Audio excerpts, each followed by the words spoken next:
Welcome to the Institute of Museum and Library Services webinar, the IMLS Museums Empowered Professional Development Opportunities for Museum Staff, Fiscal Year 2020 Information Session. My name is Mark Isaacson.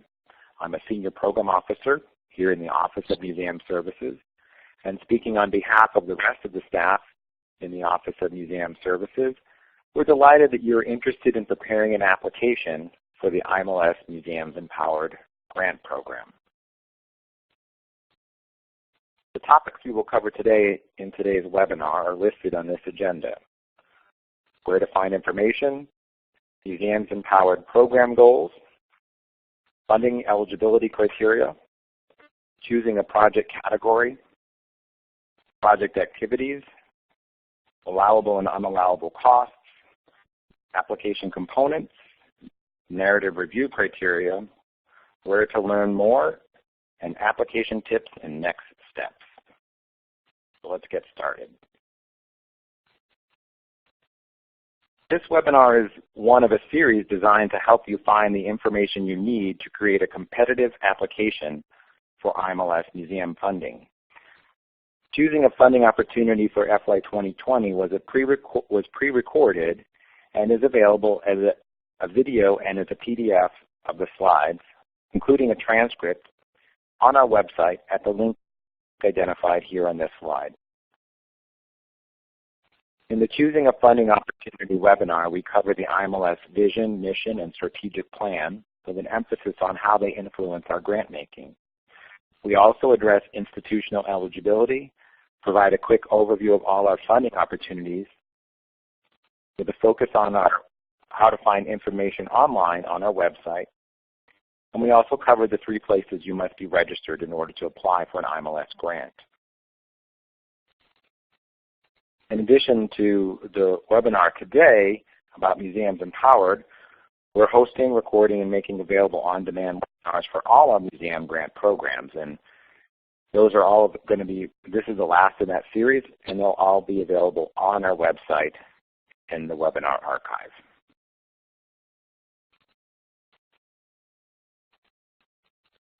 The IMLS website is an important place to find information. So when you go to the website, you'll see a drop-down menu for grants on our home page. Click on the section titled Apply for a Grant, and this section of our website is for you. Each grant program has a landing page on this IMLS website, and here you will find a brief overview of the grant program, contact information for the IMLS staff assigned to the grant program, and your primary point of contact if you have questions. For Museums Empowered, that would be me or Laura, who are on the call today. You'll also find a link to the PDF of the Notice of Funding Opportunity.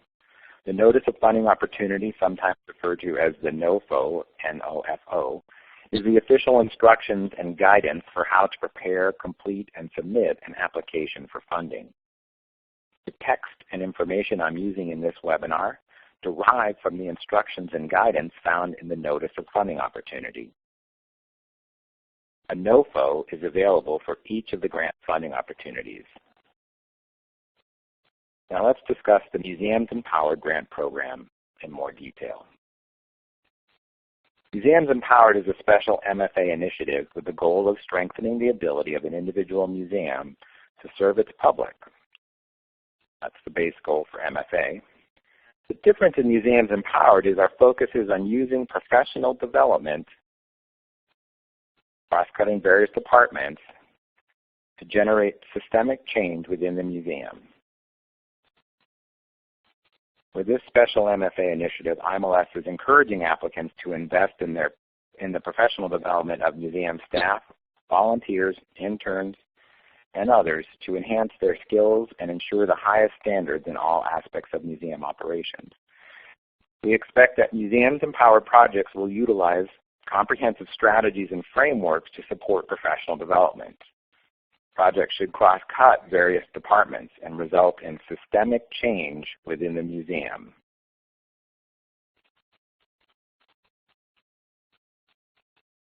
We're often asked about numbers of applications and funding success rates. And so here are the figures for the just completed Museums Empowered grant cycle. In fiscal year 2019, we made 18 awards for a total of just about $2.6 million.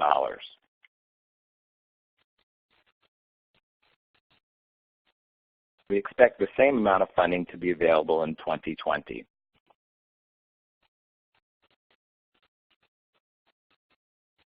General funding eligibility criteria for museums can be found on the IMLS website, as shown in the screenshot image on the right side of this slide. The general eligibility criteria applies to most of the IMLS grant programs, including Museums Empowered. To summarize eligibility, you're likely to be eligible to receive funding if you meet the IMLS definition of a museum, that's described on our website, if you are also a nonprofit organization or part of a state or local government. If you have specific questions about your eligibility for receiving IMLS funding, I encourage you to reach out in a phone call to me or one of the program staff to discuss your eligibility questions. The Museums Empowered Grant Program provides support for professional development in 4 project categories: digital technology, diversity and inclusion, evaluation, and organizational management.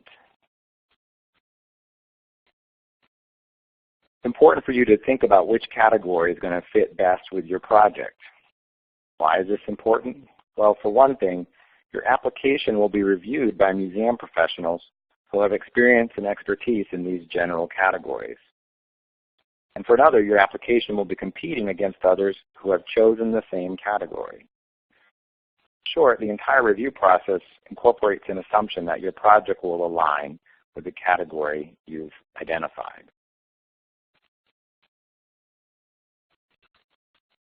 So let's take a look at what kinds of activities a project in each of these categories might include.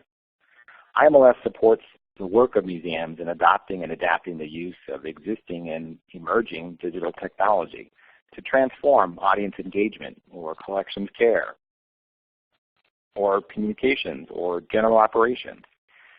We recognize the transformative and pervasive nature of digital technology, and for that reason we welcome applications to develop training and professional development learning opportunities for museum staff to fully explore, understand, and optimize the use of digital technology in museums.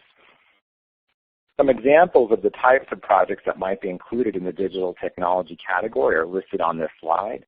There are more examples to be found in the Notice of Funding Opportunity. And these examples are just to illustrate the point of what these categories are about. There might be others that we haven't listed that fit well in this category or the others. Regarding diversity inclusion, IMLS supports the work of museums in engaging with communities and providing inclusive services to people of diverse geographic, cultural, and socioeconomic backgrounds, and to individuals with disabilities. Recognizing that the demographics of the nation are changing, IMLS welcomes applications for staff professional development and museum capacity building projects that increase cultural competency within a museum and support relevancy through projects that connect, engage, and strengthen the museum's ties with diverse communities. Again, some examples of the types of projects that might be included in diversity and inclusion category are listed on this slide, and more examples may be found in the Notice of Funding Opportunity.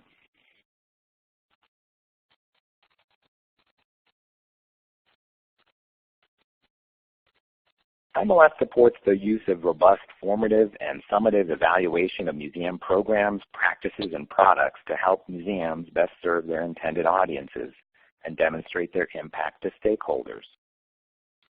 Recognizing the many challenges and resources needed to develop and sustain an evaluation program, IMLS welcomes applications that use training and professional development to improve and enhance the ability of museum staff to augment their knowledge of the broad spectrum of evaluation methods and techniques, as well as better use evaluation reports and data and metrics in order to make improvements in their program or product design or delivery.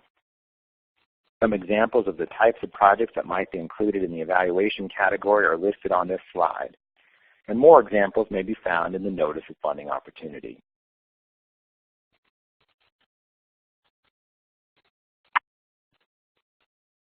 IMLS supports museums' efforts to develop resilient organizations with the goal of long-term sustainability and relevancy. IMLS welcomes applications to develop training and professional development opportunities for museum staff to learn best practices in organizational management, strategic thinking, embracing innovation, managing change, in order to foster continued growth, relevancy, and vitality of your museum. Projects may use replicable models within the museum field, as well as look beyond the museum field for transferable techniques or strategies that build the capacity of the museum and support its long-term sustainability. Across all four categories in Museums Empowered, we expect that your project will reference current research, incorporate best practices, and use models with proven outcomes.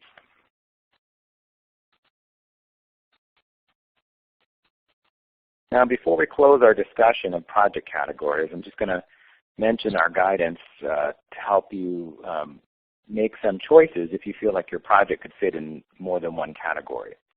Sometimes it's tough to choose, and you might be tempted to think that the best strategy would be to align with more than one category. So here are some strategies to help you choose the best one for your project. Think carefully about what's at the center of your project, who's going to benefit from your work, and what improvements will accrue when you finish your project. 2, you could decide, think about who you want to review your application. You know, what kind of skill set and experience do you want them to have? So if you were thinking about evaluation, you know that most of the reviewers are going to come with evaluation experience, and if that's important to you, then choose that category.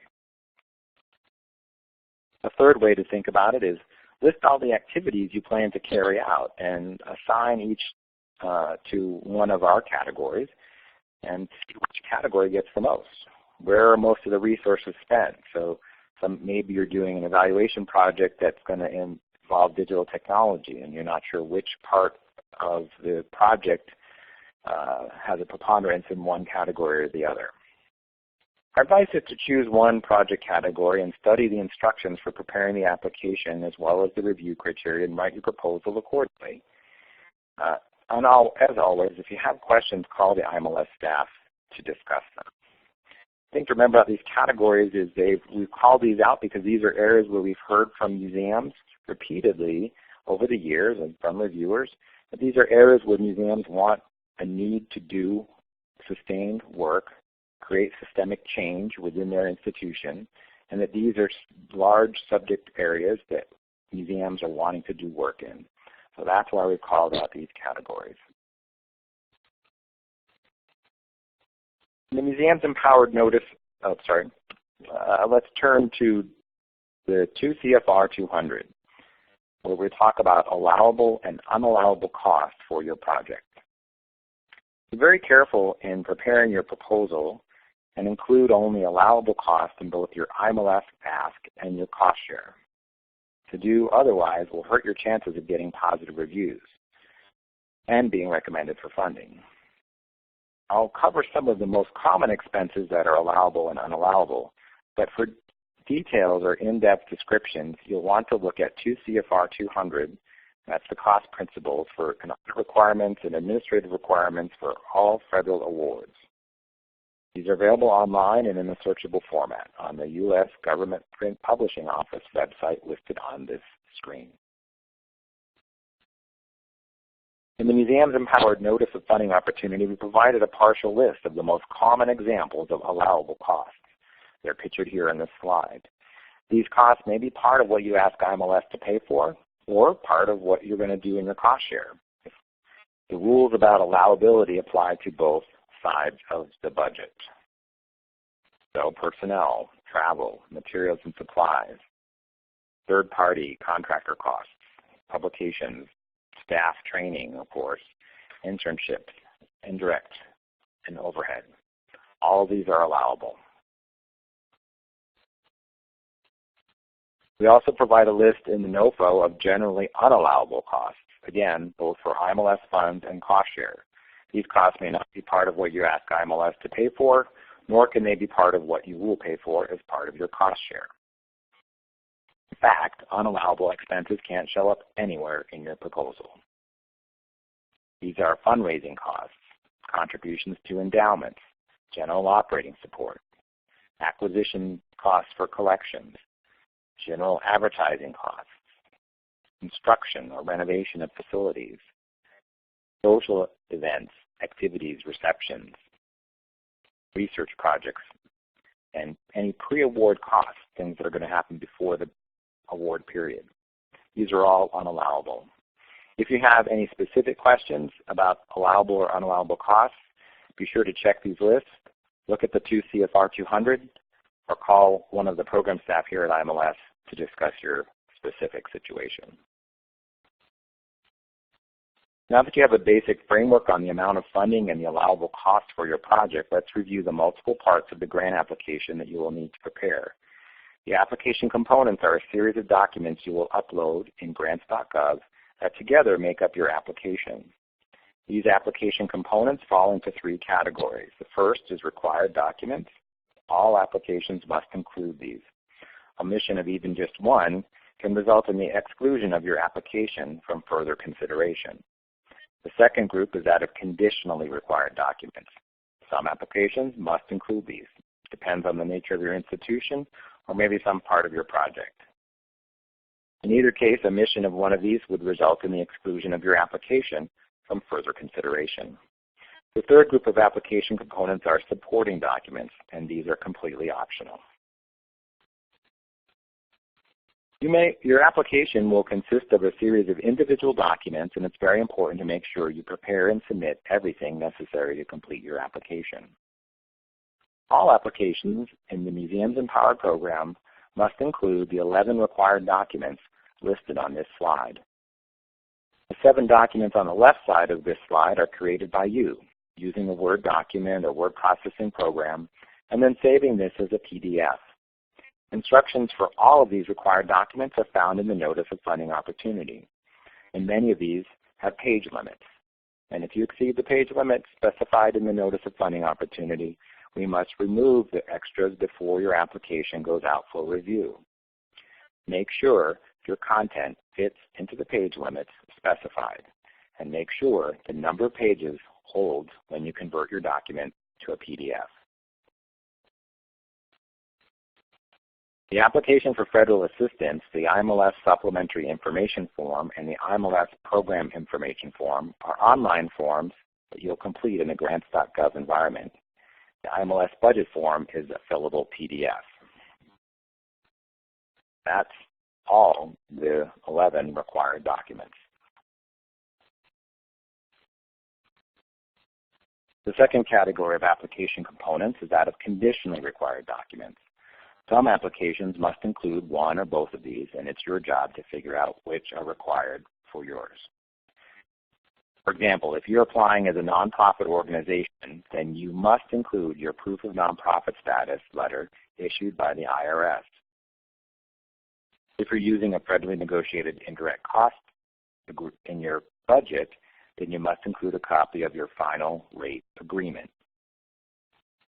And if you will create digital products during the course of your project, then you must complete and submit a digital product form.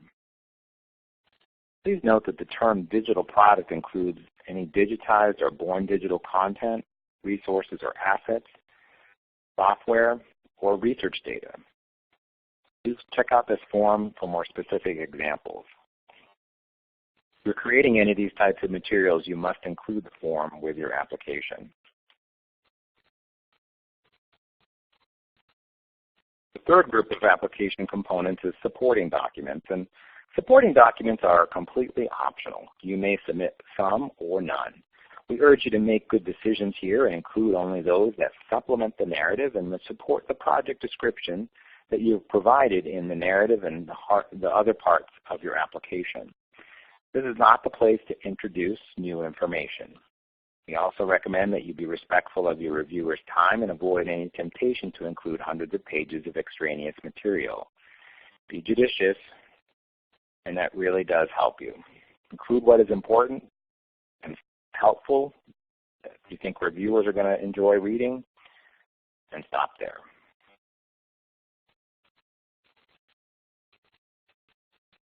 Now I'd like to take a moment to spend several slides here talking about the narrative. This is the section that reviewers are likely to spend the most time reading. So let's examine the narrative section of the application. In the Museums Empowered Grant Program, the narrative is limited to 7 pages. It's also divided into 3 sections: the project justification, the project work plan, and the project results. The questions that we ask you to answer and the review criteria by which your application will be judged posted in the Notice of Funding Opportunity on the IMLS website. So in this first section of the narrative, you should lay out the reasoning for your project. Tell us in the clearest terms possible what you propose to do, what need, problem, or challenge you expect to address. Who or what will benefit, and how will your project enhance the capacity of your institution? And how will your project address the goals of the Museums Empowered program? Using, as we said before, professional development to generate systemic change within the museum. Reviewers are going to evaluate your proposal on how well you explain your project, how well you've identified the need, problem, or challenge, and how well you've supported that with relevant evidence, and whether you've clearly identified who or what will benefit from the project. And if this involves an audience of some kind, whether they've been appropriately involved in the planning. In Museums Empowered, your audience is your staff, right? The museum staff, volunteers, docents, anyone else that's going to be involved in your Museums Empowered project, that's your audience. So we want to know how they've been involved in the planning. We also want to know whether your project enhances the capacity of your institution in ways that are specific and actionable and measurable.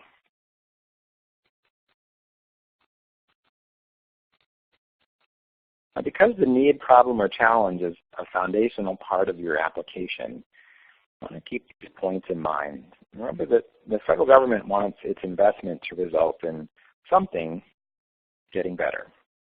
So as you define your need, problem, or challenge, articulate what will get better as a result of your project, and be as precise as possible. Will someone learn something? Will they develop a new skill? Will they change an attitude or behavior? You want to identify why it's important that this particular change happens and what it will do for your institution. You want to hone your problem definition carefully and use clear, distinct terms, and gather and present data that support your problem definition. That might be a survey of your staff, some sort of assessment, data that helped your justification and helped identify the need, problem, or challenge that you're trying to solve. The next part of the narrative is the work plan, and this is where you're going to describe who will do what, when, and then using what resources.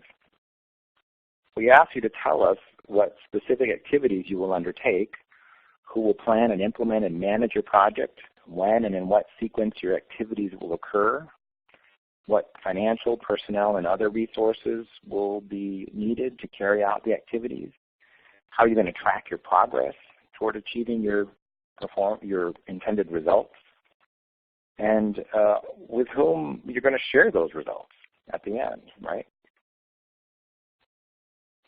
Reviewers will evaluate your proposal on how well your activities are informed by appropriate theory and practice, and whether the team you put together has the experience and skills necessary to complete the work successfully.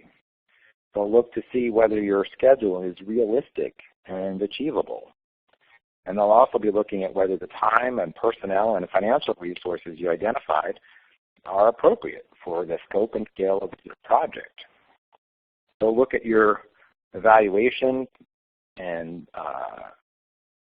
the way whether you've described a clear methodology for tracking your progress and adjusting course when necessary. And last but not least is your plan for communicating results or sharing discoveries, and they want to know if that's appropriate and likely to be effective. The work plan is really usually the longest part of the narrative because it's built upon activities that you're going to be completing. And it's important to be clear here about where activities are. An activity is something that someone does. It has a beginning and an end, just like your project. And you know when you've finished it because it doesn't need to be done anymore. It's no longer on your to-do list. So in this setting, an activity is not a goal, a result, or an outcome. Rather, it's something you do as part of striving to achieve those goals or particular outcomes. So aim for a reasonable level of granularity in identifying your activities. That might be hard, but strive for not too much, not too little, but sort of just right in describing these activities, because this is the best, this is the most complete description of your project activities that the reviewers will get.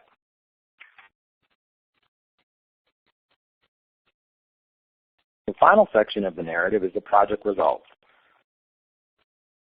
And this is where you'll talk about and articulate the impacts of your project. What specific activities, what specific results do you intend to achieve in order to address the need, problem, or challenge you've identified? And we know something's going to get better, so tell us what that is.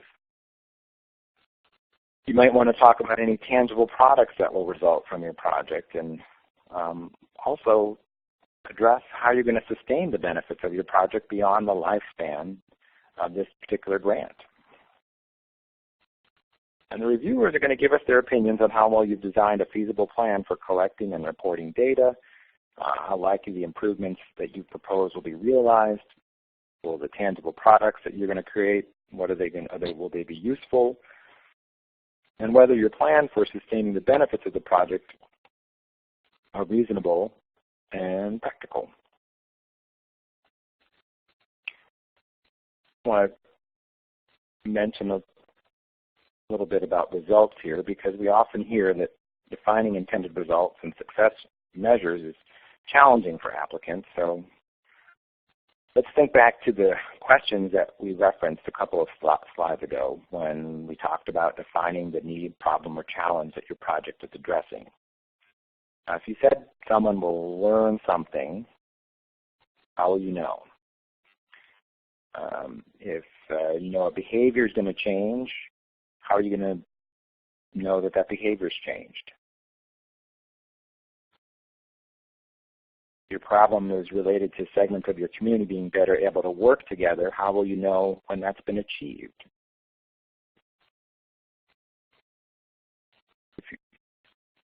All your results should tie back to your need, problem, or challenge. You may well experience some tangential benefits or positive outcomes. You could mention those too, but they're in addition to and not instead of your original intended results. Reviewers are likely to see a disconnect there. You want to make sure whatever you're talking about here in this section about results ties directly back to the need, problem, or challenge that your project's addressing. And I know there's been a lot of work done in the field on ways to measure success, and we encourage you to consider using well-established tools such as the logic model to explain your intended results and your plan for achieving them. Now in summary, let's considering all the components of your application, there are really just 4 characteristics that we consistently see as examples of successful museum-empowered applications. And these are what reviewers consistently see, have seen over the years. So as you prepare your application, keep these characteristics in mind. First is institutional impact. So your project should strengthen the ability of your museum to serve its public.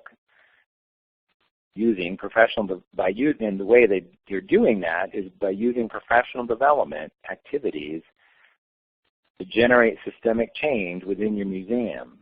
And also have a phrase there about cross-cutting various departments. Again, the most successful projects are ones that are cross-cutting, not siloed, cross-cutting various departments, and are likely to generate and have a goal of generating systemic change within your museum. Second characteristic is in-depth knowledge. Your proposal should reflect a thorough understanding of current practice and knowledge about the subject matter. It's important to know what's going on in the field.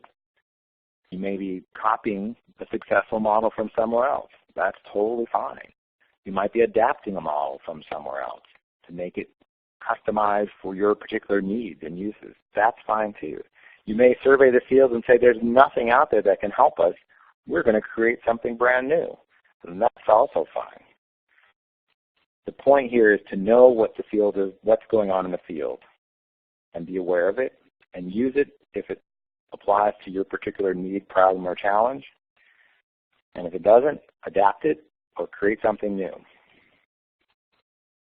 The third thing we see across all successful applications is project-based design.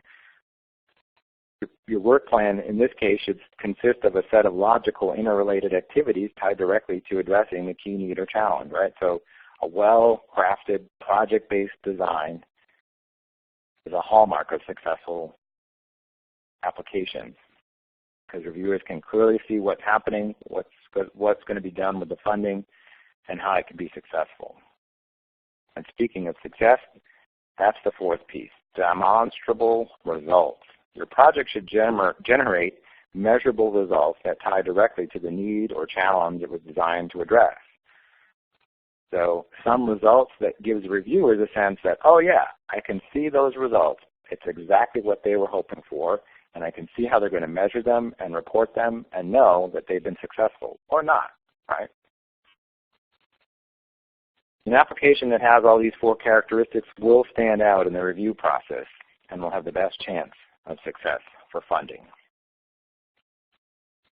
Speaking of successful grants, we want to share with you the places that you can find more information about these successful grants on our website. In the awarded grant search, you'll learn more about the projects we funded in the Museums Empowered program. The awarded grant search gives you an opportunity to explore our archive of grants that we've awarded in the past 3 years now with Museums Empowered.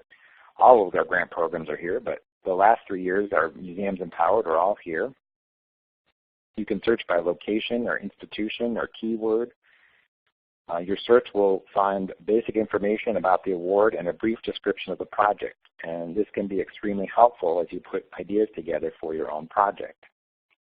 I'd encourage you, if you see a project that is interesting to you, to reach out to that grantee. Ask them what they did and what's working.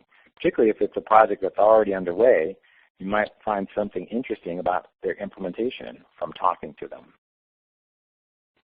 We also have posted the abstract, narrative, and schedule of completion from 4 successful applications from the last round, the 2019 cycle. There's one from each of the Museums Empowered categories: digital technology, diversity and inclusion, evaluation, and organizational management. To find these examples, go to the sample applications section of the IMLS website and scroll down the page to find the Museums Empowered examples. Looking at these proposals might help clarify your thinking about your own. Again, these are proposals that were funded.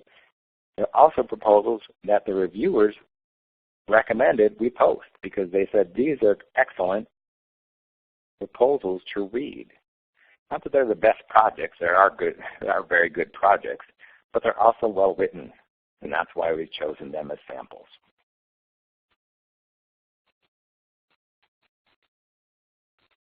So once you get your application prepared and submitted on November 15th, or before hopefully, what happens then? Well, first, IMLS program staff review all applications for completeness and eligibility. The applications are then sent out for external peer review to museum professionals around the country. Reviewers then meet at the IMLS office as a group to discuss each application. Reviewers will score and provide written comments, and these will be provided back to you. All applicants will receive them to help you be more competitive in future application cycles. For those applications that were funded, we know that the reviewer comments will often help grantees be more successful with implementation of their projects. Now, for the November 15th deadline, we expect that we'll announce awards for the Museums Empowered program in early August of 2020, and all Museums Empowered projects must be scheduled to start on September 1st, 2020.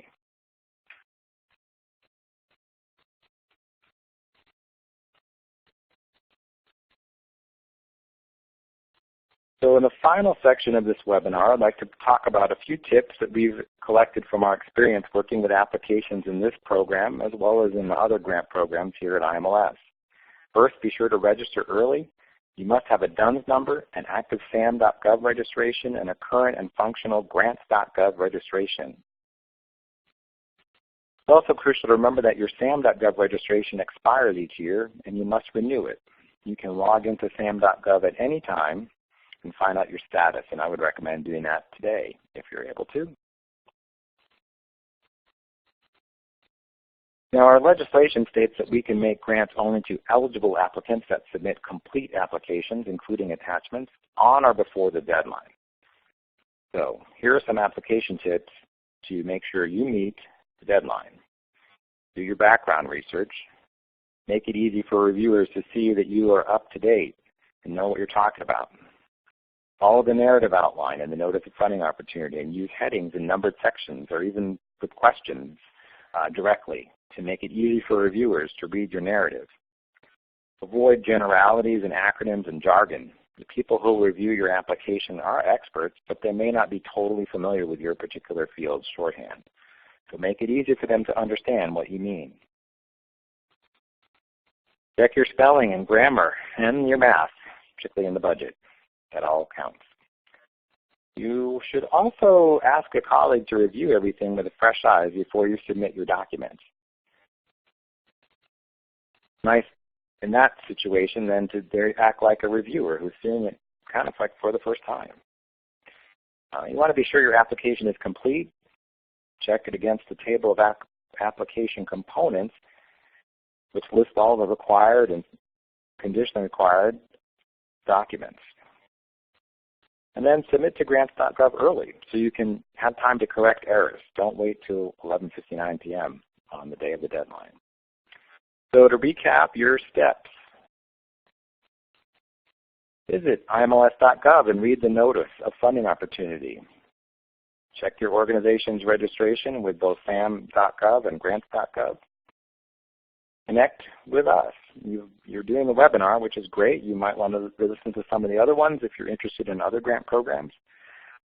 But most importantly, I would say, is talk with a program staff person. We're happy to talk about your project ideas and find the best fit among the grant programs at IMLS. One of the most common conversations I have with potential applicants is helping them see where their project fits, whether it is a Museums Empowered project or a Museums for America project, because there are definitely overlaps. In some cases, your project might do better in one program or the other, might align better with the goals of the program more tightly than one of the others. So having a conversation with a program officer is the best way to help you make that choice. You want to prepare your application and make sure it's complete and submit before the deadline, November 15th, 2019. Now, in closing our presentation today, I want to make sure you have our email addresses and direct phone numbers. Don't hesitate to call or email either of us with questions or concerns.